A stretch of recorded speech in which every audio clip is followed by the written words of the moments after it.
New details today in the deadly school shooting in Parkland. Just released documents and dispatch calls shed more light on what happened during and after the massacre. CBS 4's Carrie Codd is live in Parkland tonight with more. Carrie. Yes, the reports released by the Broward Sheriff's Office are from some of the first responding deputies on the scene that tragic day. The reports reinforce the information that we've had, that there was so much confusion in trying to figure out exactly where the shots were coming from on the campus. The reports also show bravery and courage on behalf of deputies who were some of the first to go into the building with Coral Springs police officers as they tried to help the victims and find the shooter.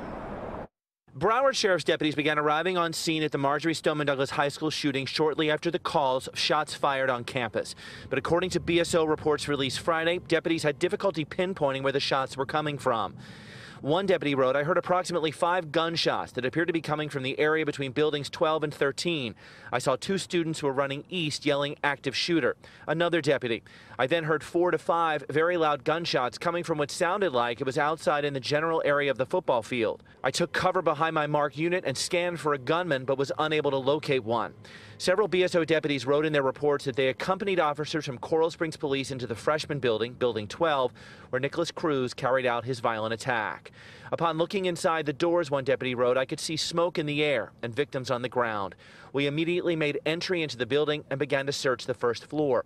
They saw carnage and attempted to rescue as many victims as possible and made contact with students and teachers locked in their classrooms." One deputy wrote about information he received about the suspected shooter. "I was approached by a school employee," the deputy wrote. "He advised me that the subject was ID'd in the video surveillance to be Nicholas Cruz and that he was known to him as a prior student." When law enforcement arrested Cruz a short distance and a short time later, a deputy noted this about Cruz's reaction: demeanor, condescending; demeanor, apologetic; conversation, abusive language. Meanwhile, Coral Springs Fire Rescue dispatched paramedic after paramedic to the scene, quickly determining this to be a mass casualty incident.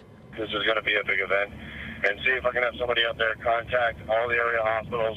Just let them know that we have an incident, and we may be sending patients in all directions so that they start preparing for it.